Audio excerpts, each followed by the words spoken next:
Regarding the Florida bill, in 1994, when many of us in this room were in school, President Biden actually voted for a much broader restriction that banned federal funds from being used for, quote, the promotion of homosexuality as a positive lifestyle alternative. Why did he do that, and can you describe how his thinking has evolved over the years? Well, I think that you have seen the president speak passionately about his view that a bill like this, a bill that would discriminate against families, against kids, put these kids in a position of not getting the support they need at a time where that's exactly what they need, is discriminatory. It's a form of bullying. It is horrific. I mean, the president has spoken to that. In terms of his views and comments from 25 years ago, I think the most important question now is, why are Florida leaders deciding they need to discriminate against kids who are members of the LGBTQI community? What prompts them to do that? Is it meanness? Is it wanting to make kids have more difficult times in school, in their communities? I would pose that question to them, and we can talk about it more tomorrow if you get an answer. Was there a reason you supported the same policy, though, in the 90s when we were all in school?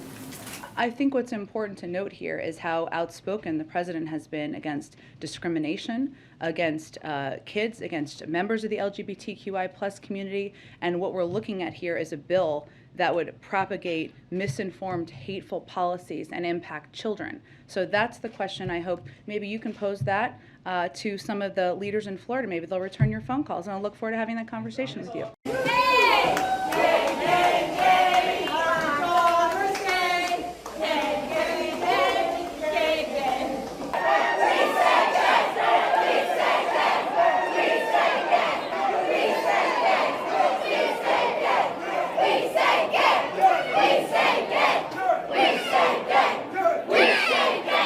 In Florida, the legislature is busy pushing through an irresponsible measure dubbed the Don't Say Gay bill. Now, critics call it the Don't Say Gay bill, and our next guest says it will kill kids. Okay, shh. I don't want you to say gay in school, because apparently it'll hurt the kids. What is this nonsense in 2022? I'm just curious, you call it that. I've not seen that in any of these bills. Where is that coming from? The question is, you're in the news business. Does the truth matter or not? Is that in any of the bills? Yes or no? I understand what you're doing, but and here's the thing, this wasn't like my legislation. Like, I have certain big priorities that we did. This is something the legislature felt strong about. So I start getting asked about this by the media. And I'm just thinking to myself, okay, they're getting spun up. I see you know how this works, right? And I was like, there is no way it's true.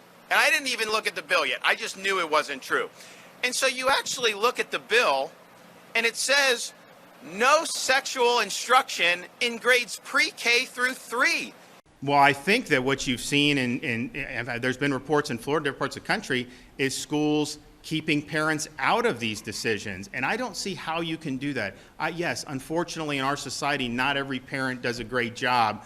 But to keep parents out and to keep them in the dark, I don't think that that's something, that works very well. I also think one of the things that I think the legislatures are getting at is anything should be age appropriate. And I think some would say even these young kids, elementary school kids, I think that's wrong to have them being involved with things that aren't age appropriate. And so, I haven't looked at any particulars of anything, but I do think you've seen instances in which kids are encouraged to be, doing stuff with like a gender ideology. And I think the parents really do need to be involved in that. And so that goes to, excuse me. So we have had reports where people in schools, and I think that's why they're getting at, where people have been, not only the districts, but individual instances of where that has been encouraged not to be shared with parents. And so that, I think most parents, they want to know what's going on in the schools. They want to make sure that everything is age appropriate. And look, at the end of the day, my goal is to educate kids on the subjects, math, reading, science, all the things that are so important. I don't want the schools to kind of be a playground for ideological disputes or to try to inject. So I think it's just, let's get parents involved, let's make sure anything that's discussed is age appropriate, but let's keep the focus on where it needs to be.